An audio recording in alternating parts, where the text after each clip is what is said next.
We're just here for briefing.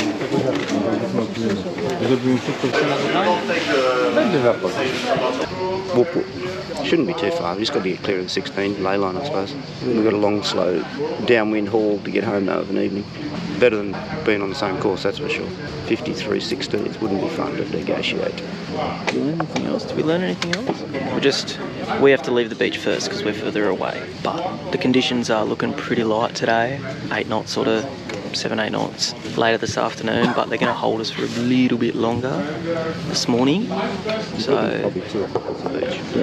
So it's currently 11 o'clock now, so we still have 2.5, 3 hours until we actually hit the water. So reserve energy until then. So that flag should be coming from that way, not that way. So it's slowly clopping around, but we've still got a while. I'm just chilling, conserving energy. Boats are there. Dad's going to get some food. Boydie's getting coffee, so we're chilling at the moment. Might move out of the sun a bit more. As you can imagine, we're out in the water. MB's over there. Rod's down there a bit, but we're on the course. We're a fair bit to the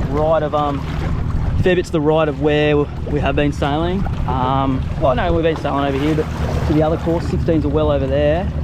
All the boats are on the water. I actually flew a hull, rudder up the whole way out here. It was a nice little reach. It's filthy, so schmick. So now it's just wait until we start racing. Got the pin end, so get a transit if we can get a transit. It's that hazy.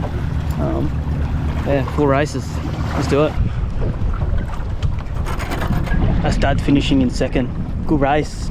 Even race course. Happy days. So that's good. Let's see what he says. That was alright. We got a good idea of the fleet. I reckon. So here comes Rod. So Rod actually had to go in right like 2 minutes to go, went into the beach. So we'll suss out. Yeah, not good.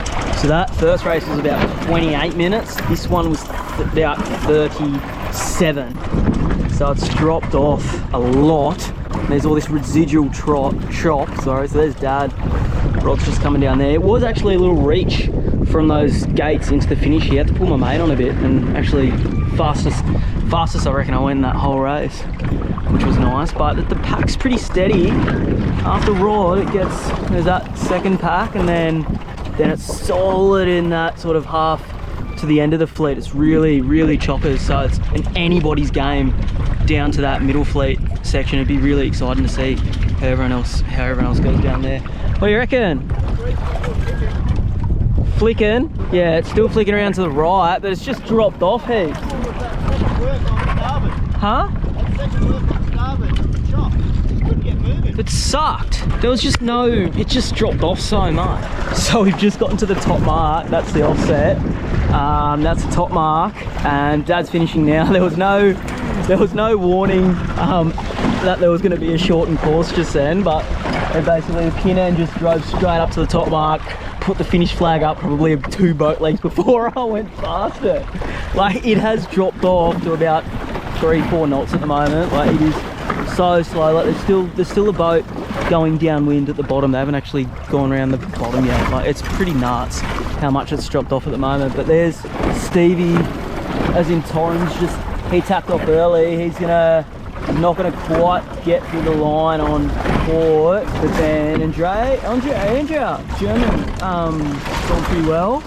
And then the other guy, forget his name, but with the 50th anniversary sail, he's sailing really, really well. And then there's Rod just down there. So that was Andrea who got through, and then that other bloke, Torrens, had to give way. He's tacking down, Rod's coming in. I don't know. Who's through? Oh! I think that was Rod. I think Rod got through. Hectic. Oh, how's it good? Couple boats. There's a lot of these fighter jet planes that are flying over a lot. Bloody loud. But that's the last race of the day done. 4 done, dusted. MB got the bullet. Rod got the second, and I snuck in behind them both. It was, the breeze came in a little bit more just then, but it kept swinging around to the right continually throughout the day to the sort of south. Yeah, that last one was a lot nicer. It was about half an hour on the dock, so a bit more to schedule. Oh, there's a catch coming up. Rob Andrews. All the way from Fiji, Rob Andrews and Dee have come to watch the boys send it. Rod and Kerry have a pool, so we're gonna go for a dip after we get icy cold refreshments though, of course, naturally. Just come back from good chill out debrief with the rest of the team, Rod and Kerry, which was good. We were supposed to swim in their pool, but the manager Pool Nazi. Yeah. Wouldn't let us in because we weren't staying there, unfortunately. Bit of that going around though. Like a couple stories from Rod and Kez from when they went out to dinner, but like just the same with the shower situation, which we haven't taken a photo of that yet. But on the shower door, there's we'll take a photo tomorrow, but no what is it? No members only for showers and toilets in the club, which is pretty nuts. So at the end of the day, it's actually a win because we've now found the washdown hoses for the boat, and they actually deliver cold water instead of lukewarm. And believe me, in Cesenatico at this time of year, a cold shower at the end of the day, washing off your gear, beats a lukewarm one any day. So we'll hose like dogs and be happy. Today, 4 races, could have had a 5th, but sailing instructions dictate that 14s can only do 4 a day. So get another 4 tomorrow, another 4 on the 3rd day. We might only get 2 to 3 on the last day. So we're looking at maybe a 14, 15 race series maybe. Which isn't too bad, but it was pretty light out there. It filled in on that last race, which was good. That was nice, a bit more refreshing. I hooked up, but I never actually got on wire. I got on wire in the first race, but I was out there and I was trying to go. It just felt ugly, so came in and did a bit of hiking, but not much windward hull out of the water action today. It was pretty light on, as I said, in a couple of those middle races, but came in all right in the last race. Races are about 35 minutes, so keeping that pretty good. I did a weird thing. They finished us at A mark, second time round, race, which technically didn't save them anything because everyone still had to sail back to, there wasn't a big change of course or wind direction or anything. Everyone still had to sail back down to the bottom end for the next start. So all we did was sail down slower instead of racing. So anyway. There's no notification at the bottom mark, which, like for Torren, I don't know if I got that on camera or not, but for Torren he tacked off, did like two, 3 tacks to get to the top mark on the second work, but he didn't lay the finish line how they had it on that upwind finish, so he had to double tack and he lost a rod on that one, which I did get that on camera. You would have already seen that. It was a bit of a funny one. But other than that, boats feel good, look good in the fleet. Finish off with the drama. The drama. Because Paddy won 3 and I won 1. They're all whinging about the American sails. They when I went up to sign off, there was a bloke up there wanting to protest us and chatting to Eric, and I was like, "Ooh, he's up, brother!" Like, so Eric. My big question is, how many times have Fletch and Georgia brought American sails to the Worlds? Yeah. And no one said a thing. But when you go and basically blitz the fleet, like I got 3 seconds as well, and they were well in front of the next boat when I was chasing Paddy's ass. And Rod finally got his act together in the last race and got a second. Witty's horrible European sailor, I might add. I was fine. I was just like, yeah. So like mine batting, so thinking that they're a bit longer on the ledge. Obviously, no one has compared sails more than Andrew McKenzie. He's obviously got the blue. He's the blue one, and he's got a French sail and an old. He's also, no, not an old, a fairly recent. Red, blue, yellow. 5 years old, red, white. Same age as Fletcher and George's, Dobbo's, and so we're gonna. Bit of controversy, bit of fun. Yeah, we're gonna. Eric wants to line one of our sails up with one of the French sails just to compare the pair and document it and send it through to the sort of IHCA and SLS to figure out what we want to do. But like. At the end of the day, the perception is that the American sail is faster, then everyone wins, because being built out of the heavier cloth, it will last longer. And SLS will win because everyone will want them and they'll sell heaps of them. And the sailors will win because they'll get a better longevity product. Let's see what happens. But there's a lot of work to do with all the intricacies of Hobie 14s around the world. It's a good problem to have because for 20 years no one's given us stuff.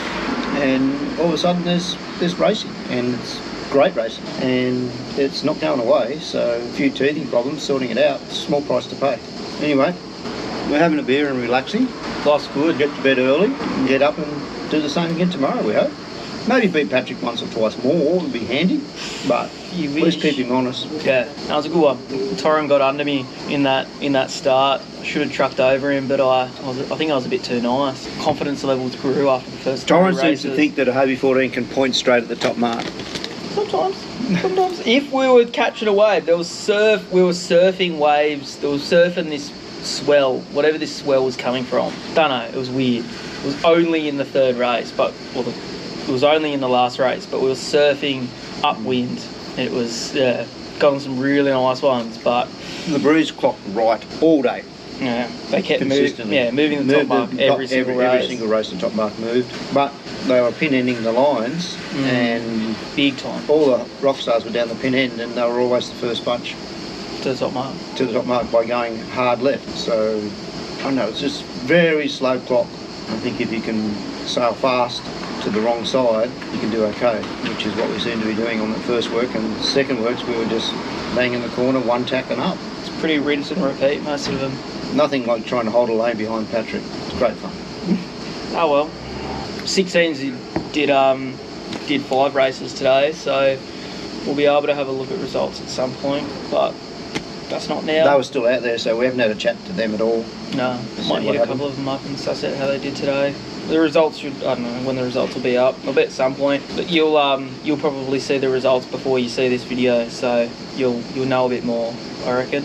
I'll try to screenshot the results and post them, so you'll see that. Probably about the same time. This will go up in the morning, so yeah, or in the afternoon. Morning or afternoon? Whatever. Our morning. Our morning, your arvo. So you might see the results beforehand, and then we'll give you the update to understand how the results work. So that's fun. So they all should go out on time. But the 16s look pretty cool with their matching sails, a whole fleet of them. Yeah, they're pretty vibrant. Still thinking about whether we snatch a pair and send them home in Boydie's container later this year. Wait and see. That's pretty much it, isn't it? Alright. I've been Paddy, this has been Michael, and we've been reporting for Totally Immersed TV. Tune in next week to find out all the hot gossip. Tomorrow, actually, so yeah, whatever. Bye.